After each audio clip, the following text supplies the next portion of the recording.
From here we move on to a very dreadful complication in obstetrics, and that is PPH.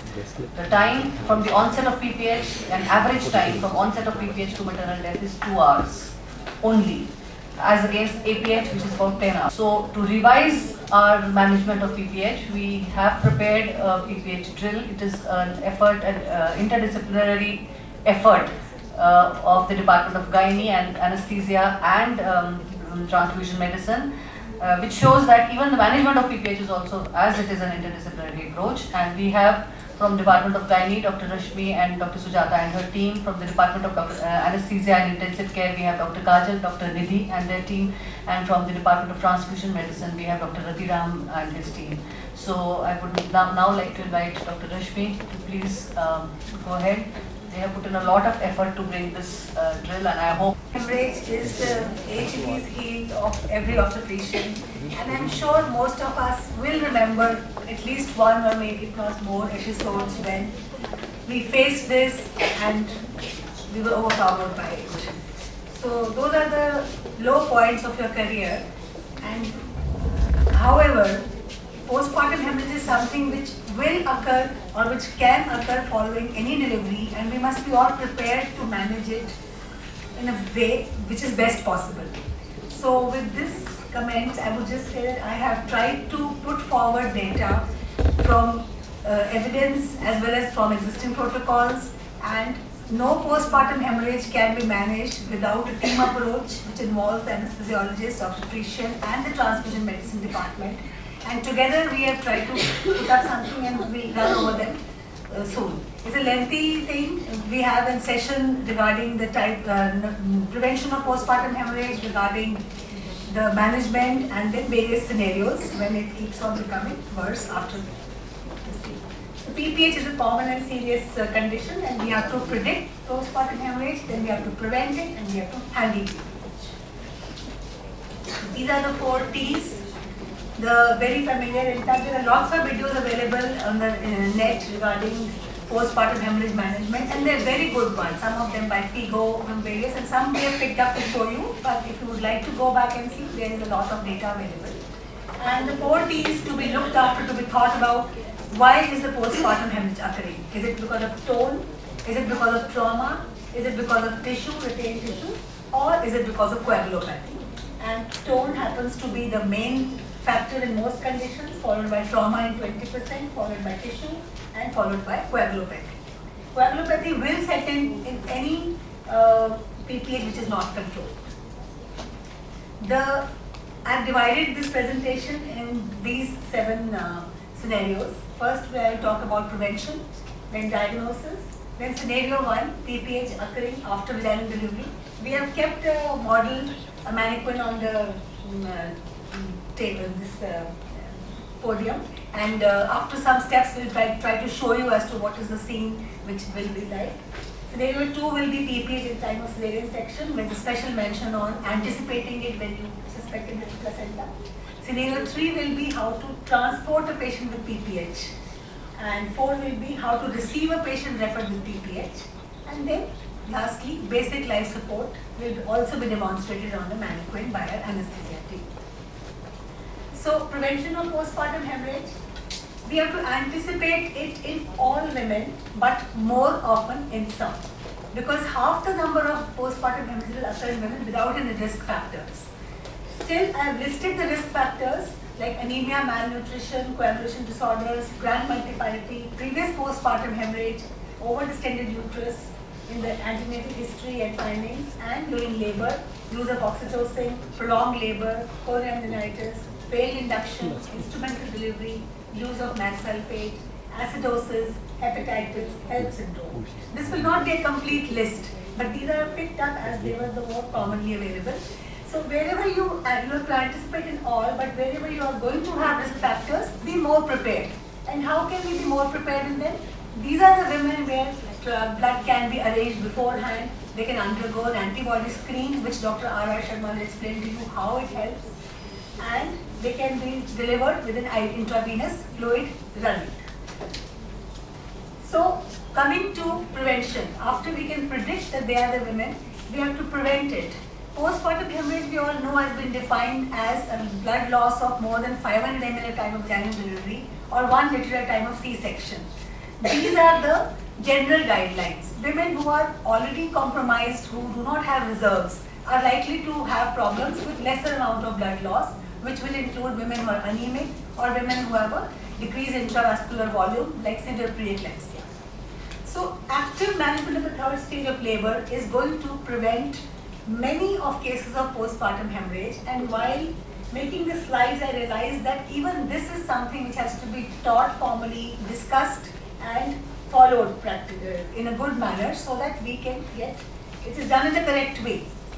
And the three components of active management are uterine massage, administrating a uterotonic and a controlled cord traction, followed by a continued uterine massage after the placenta is delivered for a while, initially by the doctor, and later it is taught to the patient also. And where do we fit in the signs of placental separation? Earlier we used to remember that in the third stage the management can be wait for signs of placental separation and then deliver. But this is not how a controlled cord traction works. But even then, that also will incorporate signs of placental separation, so we do not pull on the placenta unduly. Coming to the uterotonic, which uterotonic to administer? We have a choice of uterotonics now. Oxytocin stays the first choice. If you have an IV drip running, then in the form of an infusion, or you can give it intramuscular as a bolus, 5 or 10 units. Then after that, we have 2 more oxytocics, and in various guidelines, they were either listed at number 2, 3, misoprostol or methergin, or the other way around. Methergin was number 2 and misoprostol was number 3. In fact, in the WHO guideline, misoprostol comes at number 2, whereas in the ACOG guidelines, it comes at number 3. But they can be used interchangeably wherever you feel the patient can be given either one. You can give either. Misoprostol takes a little while to act, methergin is faster. Methergin cannot be given in a woman who is hypertensive. So either of the two can be used, but oxytocin remains as the first choice. Coming to control cord traction, I hope it is clear. It is. Fast forward. The first one at the top, we have to administer an oxytocin. In the thigh, she is giving an injection. This is followed by palpating the cord, wait till the cord pulsation ceases. This is followed by advancing the clamp. You clamp the cord after the pulsation cease because we have delayed cord clamping to benefit the baby. Once you clamp the cord, you advance the clamp to a higher point on the cord nearer the introitus, and then you hold it. And then with the help of the second hand palpating the fundus, which is pushed superiorly, you give a gentle cord traction and then it is maneuvered. So the steps in this are that CCT is meant to deliver a separated placenta. It is not meant to deliver a placenta or pull out a placenta which is not yet separated. Here comes the importance of integrating the signs of placental separation with controlled cord traction.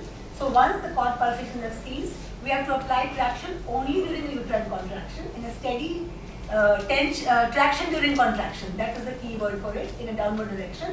Avoid a jerky or forceful pulling. And you observe, has the cord lengthened? Do you see any little extra bleeding, fresh bleeding?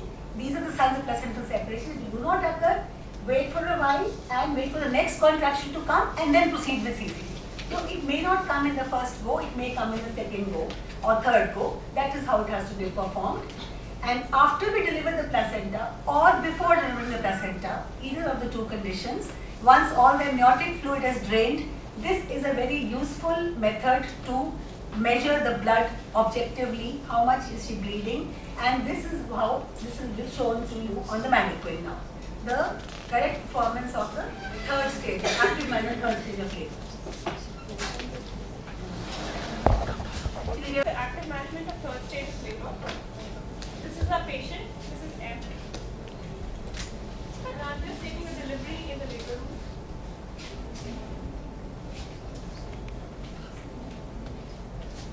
As the baby is vigorous, the baby is kept over the chest of the mother.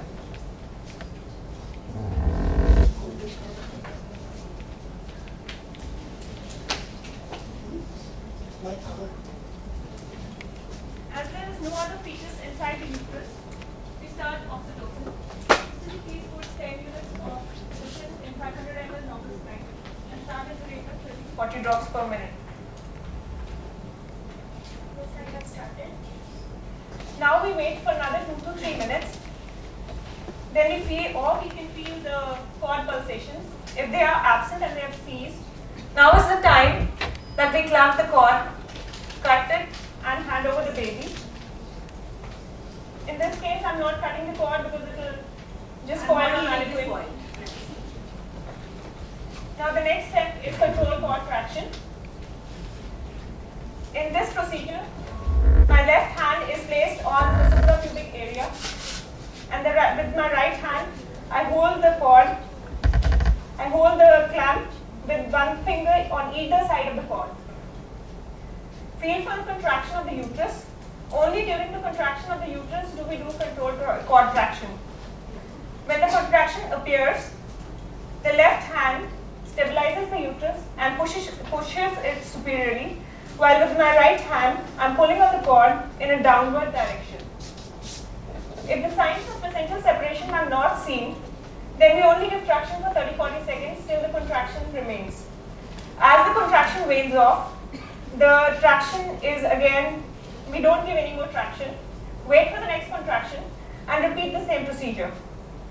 So now I can see the cord lengthening.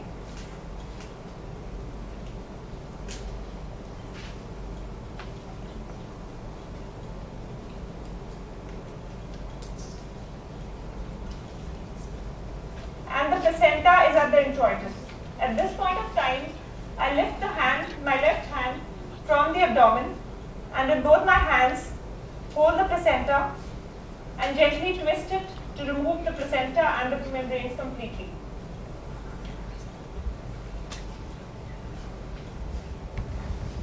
Now we do a fundal massage with my left hand. I can feel the uterus contracting and retracting beneath my palm. The uterus needs to be felt again and again every 15 minutes for the next 2 hours. So we encourage the patient herself to feel it and report back if she feels that the uterus has gone soft. This is M. This is your womb, and it feels like a hard cricket ball at present. So you need to feel it every 15 minutes for 2 hours, and if you feel it's gone soft, report to us because it can lead to bleeding. Now we check for the completeness of the placenta and the membranes.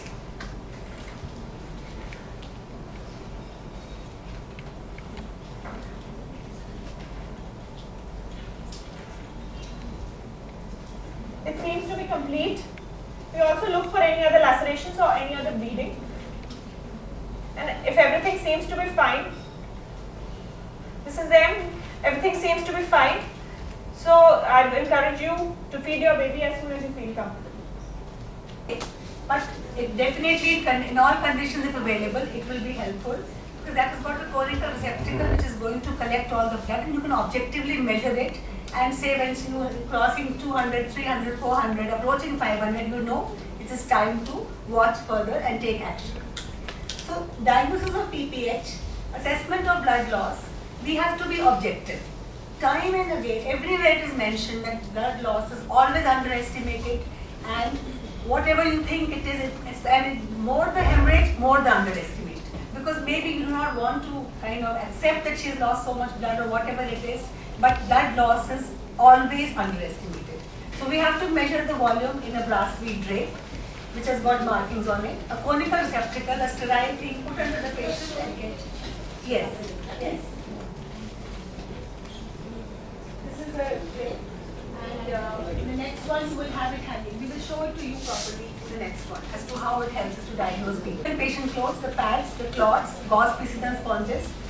Besides that, vital signs, pulse rate going up, BP going down, tells you this thing. I am leaving this in a very detailed manner in about say 10 or 15 slides to my anesthesiologist, because whenever we are in a stress, in a dire situation, and we call them for help, the first thing they will come and say, okay, how much have you lost? And nothing, she hasn't bled much. Acha, then they will look everywhere, find out and tell us, you've already lost 1500 ml of blood, and when we are thinking it was much less. So that is why she's going to do a good job. We have actually weighed the sponges in TGI and trying to tell you what a dry sponge weighs, what a wet sponge weighs, what a partially soaked sponge weighs, and we'll have that